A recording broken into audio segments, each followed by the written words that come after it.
Casey, just start by telling me what you were going into about this foundation. What is important about building the foundation of a home in areas like this with slopes? What's the most important thing to watch out for? So on a lot that has a lot of just natural slope into it, the best thing that we can do is optimize for our customers, optimize the amount of earthwork we're doing, how much dirt we're exporting from the lot, how much dirt we're having to bring in for the lots. There's extremes on both sides when you're on a hillside lot. So in this lot specifically, to optimize the views and to get to that optimization of how much dirt we're hauling off and everything, we placed the house at the elevation where we felt like it was going to take care of all those factors.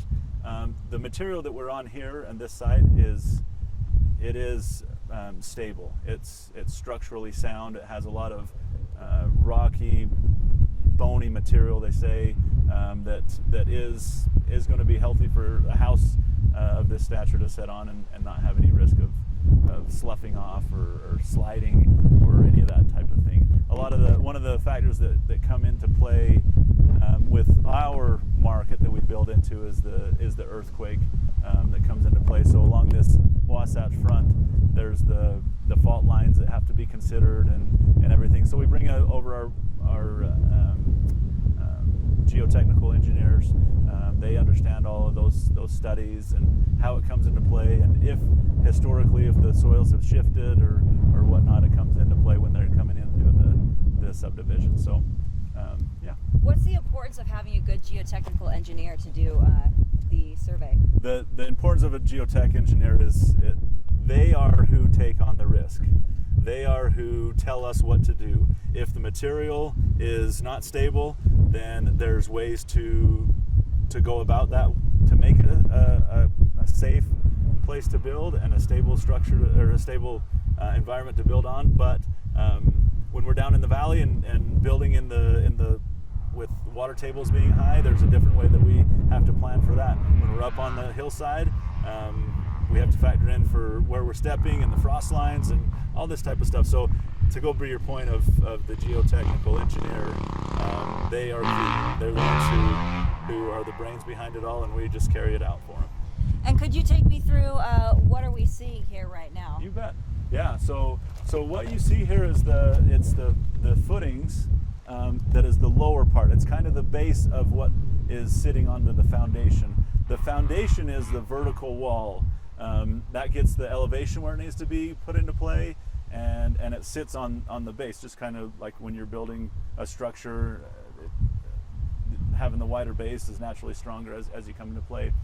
Every wall has its own engineering to it, to where it's either bearing the weight on a vertical, it's carrying a side shear weight into the structure. On this home and specifically, we have a lot of steel work that's going to be coming into our posts and our beams and everything that comes into play. So all of the foundational features you're going to see as we go through the foundation, there's going to be steel embedded brackets, if you will, that and bolts that are coming through the foundation wall that are all tied into the reinforcing steel into the structure of the concrete. So can you walk and demonstrate that to us? Yeah, you bet. Yeah. So like I say, right here you can see we have the foundation or the footing wall. The foundation height, it comes into play as you're going into kind of how the elevations work. You can see here that I have a taller wall from this footing all the way to where our ultimate garage is going to be. That's a 12-foot wall that's going to come into play to essentially get where we're coming in and entering into the household. So our basement, this is lowered down to be a little bit lower. It's all within the design, but when you get around to the other side of the foundation wall, it'll step up into the 10-foot wall, 10-foot height wall. You're going to see different elements from an 8-inch thick wall a 10-inch thick wall to a 12-inch thick wall, all within the engineered specs that they've built for us. So. And does Raycon Construction do anything special or specific with the foundation that you build for your houses? The best way to answer that is we follow the engineering of the plan. One thing that we found valuable over the years as we go through and building these homes is I'm a big believer in having a floor that doesn't bounce. With these big homes, we have these large spans, and without any structure, you can imagine from your floor system that bears from one bearing wall to the next. If you have too much separation and not enough engineering into the wall, when you're walking across it, you'll kind of feel a little bit of a bounce as you're going through. I don't like that. It doesn't come. It even factors in on our foundation. So a lot of that is in the structural of the wood and the steel and everything that comes into the floor system, but it does all rest on the foundation. And what do you look for when you choose a land site to build a home on? Do you look for anything specific? Views. Yeah. The majority of our homes, you'll see through our portfolio, is going to be hillside lots. Obviously we do build in the valley and into some neighborhoods and whatnot, but the clientele that I work with, they usually are choosing their location that we're building and designing with them on. So oftentimes they'll bring the lot to us, and then we design and build the plans and the views and optimizing everything along the way. And do you work with developers or directly with buyers? Historically, it's been a little bit of both, but primarily through just the buyers, the clients. And I don't know if you can answer this question or not, but what is the most important thing that you make sure to do when you are building a home? The most important thing for us as we go take our clients through this experience is making sure that they appreciate this experience. Understanding that it's not going to be oftentimes it's not going to be a multiple situation where they're going to be building this stature of a house a number of times throughout their life, and so we take that with it and we run with it. And it is a challenge because they don't know what they're getting themselves into. We do, because we've done it, obviously, but we embrace that challenge. We prepare for it, we plan for it, and we have our systems and processes in place to make sure we execute it. And so when you are building on land like this that is vulnerable to maybe an earthquake or there's a ravine coming down, is there anything that you do to make sure that there's no safety risk or foundational risk? Yes. When it comes down to it, it's going to be based on the type of material that we're building on. It's going to be coming down to how does the soil and the moisture content and everything that comes into the structure, how does that play into where we're building the home? Obviously, the deeper we dig into a hole, the backfill becomes that much more important, because we don't want the settling or the accumulation of the surface water it always finds the lowest point, right? And so when the surface water gets to the lowest point, it just kind of gravitates and goes to that point, and then that's when you start to see the sinkholes or the settling areas and whatnot. And so yeah, we take pride in the backfilling and the compaction of the home, especially when we have these tall foundations with deep holes and not a lot of room to get around to do compaction. So that's kind of the science behind it all. And for somebody who doesn't know any of these terms, can you show me an example of what backfilling is, where it is? Yes, absolutely. So when we built this, it might be better to go up there. Okay.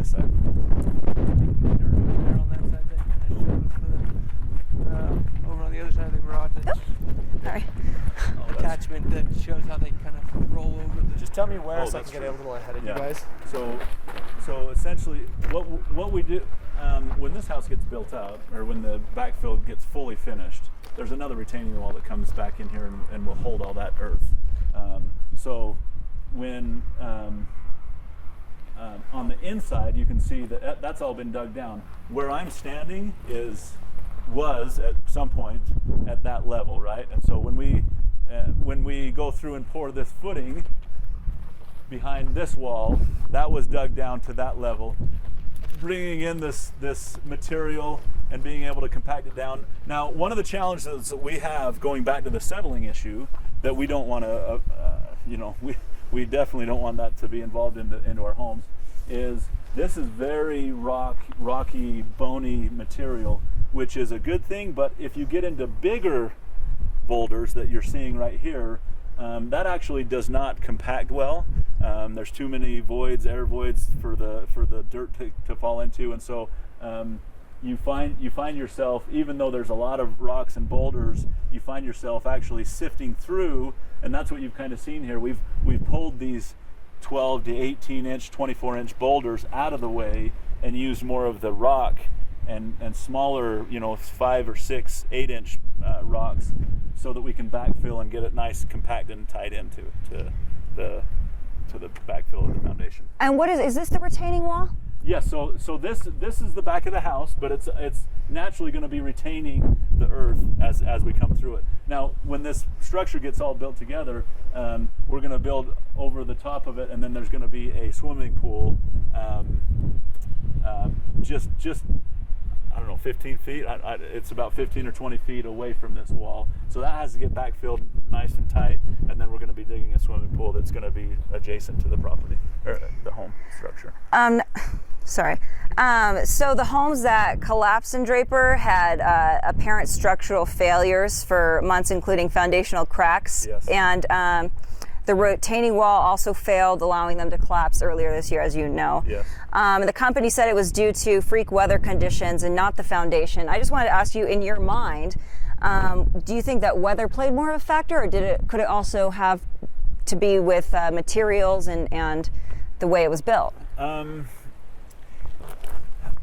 I haven't seen. I just saw the videos of the houses collapsing. I didn't do an investigation of when and how, and I didn't see anything. Right. So I can't put an opinion on one way or another.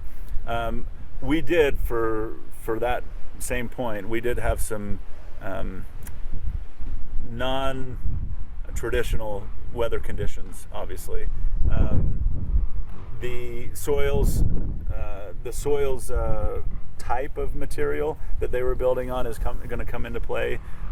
When we go through and build on these homes, say if we were in the reverse and this was a lot that we were actually going down the hill, say we were flip the house around and we were actually going into a walkout basement, one of our requirements is that we get into undisturbed soil. They call it virgin material, right?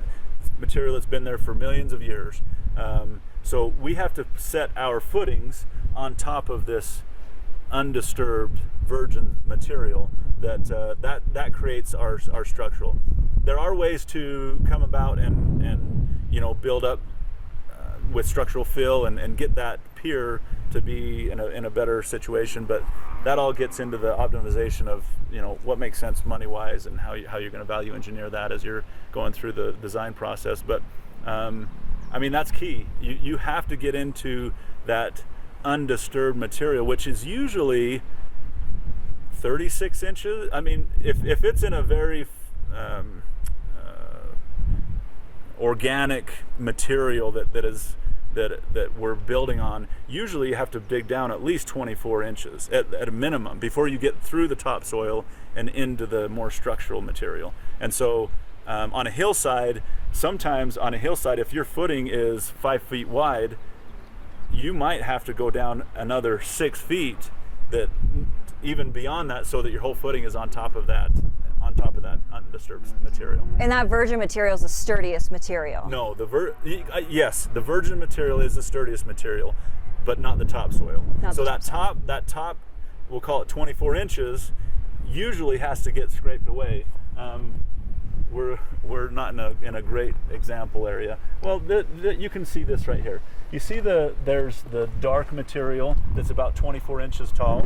So if we were to come out and we were just to dig, our structural or our geotechnical engineer would have us come below the dark topsoil material into the more lighter structural, stronger base. So it's about getting it deep enough there so it can be safe. Yes, okay. exactly. Because there's a lot of these this dirt with the pitting. So there's the collapsible soil that comes through the soil that you're growing onto this topsoil. What's happening is the weeds and the shrubbery or whatever, they'll grow their roots. But when they die out, those roots decompose, and so it leaves these little pinholes, and so it becomes a collapsible soil. You got to get below that, and so if everything's below that, then it's not going to collapse and have everything. Interesting. What are some common things you've seen before in like poorly built homes or homes with foundational problems? A lot of common things that can happen if you're in a hurry. Volume builders, production builders, it's all about it's money, right? You're really trying to turn and burn and through these houses and foundations. A lot of it comes into the time of year that you're pouring these walls and foundations. If you get in and pour a footing and a foundation wall and you don't give it the appropriate time to cure, a foundation it'll bend. It'll if you go up a 10-foot, 12-foot wall and you start to put all of this earth next to that wall and it's not properly cured, you'll see the concrete wall start to just lean or bow. Sometimes they bow because sometimes there's a perpendicular wall against it, and so the wall that's connecting those two, if you put too much pressure on there, it'll create a little bow into the wall, and then it just affects it. So that usually comes on two occasions: either it didn't cure quick enough, or even a properly cured wall, a compactor, an excavator, they can put enough force onto that where it'll push it, and it's concrete, so it's brittle and it'll crack. A crack introduces moisture, there's issues. That's where I see a lot of the you naturally are going to break down some of the strength of the wall if you start to bend it or create cracks or anything. Naturally, there's going to be the reinforcement steel that's inside of the rebar, that's inside of the wall, that's going to hold the wall together. It's not going to fully collapse unless you want it to. But that's where things start to move and break and change. So this kind of has to be a perfect science. You can't just slap a home down anywhere. You have to really make sure that everything is perfectly compact. You have to take your time with it and build everything. Yeah. To where? Yeah. When we come onto a site, we bring on our surveyors. They're pinning and staking the location that has been approved, so we're not encroaching into setbacks. We're putting it in the right location. We're making sure that we're down into the stable material, and we have to have those observations of the licensed engineers that come in and sign off on those. So those inspections are all come into the play of the schedule and how it comes into play. Now, once we get past the footings and foundation stage, the inspectors kind of just let us do our work, and so it's our interest to make sure that we're leaving the wall long enough before we backfill, not creating those issues. If it gets into too cold of time period, does it need to be blanketed and heated? There's some things that we have to take into consideration as we're building. And my final question would be: do you subcontract people, and what would be your process for hiring people if you do? All of our work through Raycon Construction is subcontracted. We are a general contractor. We manage the process of construction, which entails a lot of details beyond that, from the contracting, as you say, the scheduling, the budget control, the quality as we're building it all out. Our relationship through our trade contractors is vital, because they really represent what the final product is as it comes into play. So experience goes a long way. When you go through and have subcontractors, trade contractors who know what they're doing and take pride in their craft, you can tell. And that's the ones that we work with. That's the ones who we seek after, and they seek after us. They want to work on these awesome projects, and we want to work with them and keep their business healthy and strong, and let the lesser quality contractors kind of do their thing. Stay away. It's too easy when the market gets hot, which it has been. It's too easy for anybody to just start up a business and make money. We're not looking for the ones who are in for the quick dollar. It's more about the ones who care. These are long-term structures, and that's what we care about. Awesome. Is there anything else on this particular property that you think is important to show me about the foundation, or should we move on to? It might be cool to see because I did talk heavily about compacting. Here's a big compacting compactor over here, and is the sheep's foot over there? Is that what it was? Just right on the other side of that curve. Do they have a double drum sheep's foot as well? Okay, so maybe cool to see that. This is kind of the element, and as far as the design of the home, it doesn't make sense. It actually makes a lot more sense for us and the design on a money side of things to have that foundation wall go taller, because it's got to retain that earth. So what we've done is actually lowered it, and then we're going to do a retaining wall beyond that, and that just allows more daylight to come into the basement area, so it feels more of a natural living quarters rather than in a dark basement. Awesome. Okay. Cool.